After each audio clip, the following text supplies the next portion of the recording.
តោះបងប្អូនមកដល់អាហារទាំង6ដែលល្បីនៅទីក្រុងប៉ារីសហើយសម្រាប់បងប្អូនដែលមកដល់លេងនៅប្រទេសបារាំងណាបងប្អូនគួរតែសាកបើមិនសាកទេប្រយ័ត្នស្ដាយក្រោយទី1នំប៉័ងជីសហើយនឹងគ្រួសង់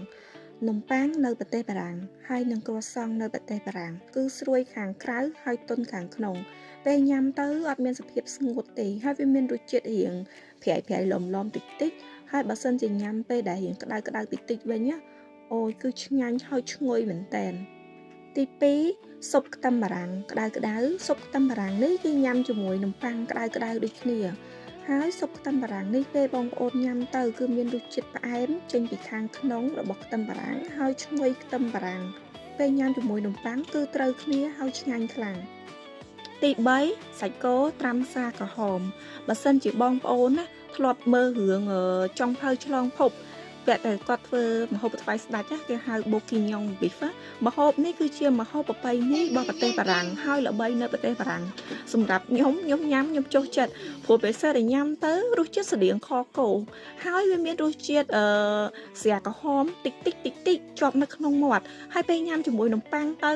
គឺវាមានអារម្មណ៍មួយថាឆ្ងាញ់ដូចខគោប៉ុន្តែប្លែកពីខគោបន្តិចទី4ខ្យងដិតខ្ទឹមហើយនឹងប៊ឺប្លែកទេមែនទេនៅស្រុកខ្មែរគេញ៉ាំខ្យងខ្ចៅដែរទៅពេលដល់នៅស្រុករាំងគេចេះញ៉ាំ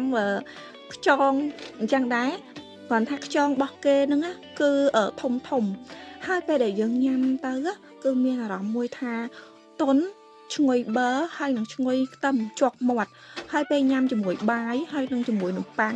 អូយឆ្ងាញ់ខ្លាំងមែនតើបងប្អូនទី5នំក្រែបប្រទេសបារាំងបើនៅស្រុកខ្មែរយើងដូចល្បីនំក្រែបតារ៉េតែនៅបារាំងនំក្រែបគឺគេដាក់ជាមួយនឹងឆូកូឡេតហើយបន្ទាប់មកគេដាក់ជាមួយនឹងផ្លែឈើ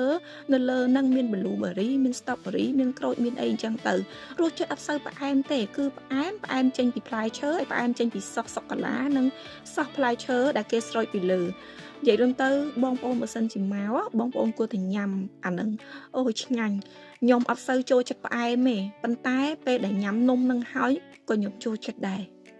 6នំម៉ាការ៉ុនគឺជានំប្រទេសបារាំងនំហ្នឹងនិយាយរួមទៅគឺរៀងស្រួយហើយផ្អែមពេលដែលទិញមកអត់ដាច់ចិត្តថាចង់ញ៉ាំទេដោយសារតែវាខ្ជូតមែនតើហើយស្អាតខ្ជូតហើយស្អាតទៀតហើយពេលញ៉ាំគឺឆ្ងាញ់ទៀតអត់សូវផ្អែមដូចគ្នាបងប្អូនហើយប៉ុន្តែដល់ថានៅប្រទេសបារាំងគឺគេនំគេប្រចាំគេធ្វើអត់សូវផ្អែមទេគេធ្វើចេញវាច្រើនគឺផ្អែមចេញពីផ្លែឈើដូចគ្នាតោះបងប្អូនដែលមកទីក្រុងប៉ារីសគួរតែសាកហូបទាំងអស់នេះប្រយ័ត្នស្ដាយក្រោយបើអត់បានសាកព្រោះម្ហូបទាំងអស់នេះគឺល្បីហើយភាគច្រើនភ្ញៀវទេសចរដែលគាត់មកហ្នឹងគឺគាត់ភាគច្រើនគឺគាត់ញ៉ាំហើយភាគច្រើនគឺគាត់ថាឆ្ងាញ់គ្រប់គ្នាហ្មងខ្ញុំនៅប្រទេសបារាំងដំបូងខ្ញុំក៏អត់សូវចូលចិត្តដែរប៉ុន្តែនៅពេលដែលខ្ញុំបានភ្លក់ម្ហូបទាំង6ហ្នឹងគឺខ្ញុំចូលចិត្តដូចគ្នា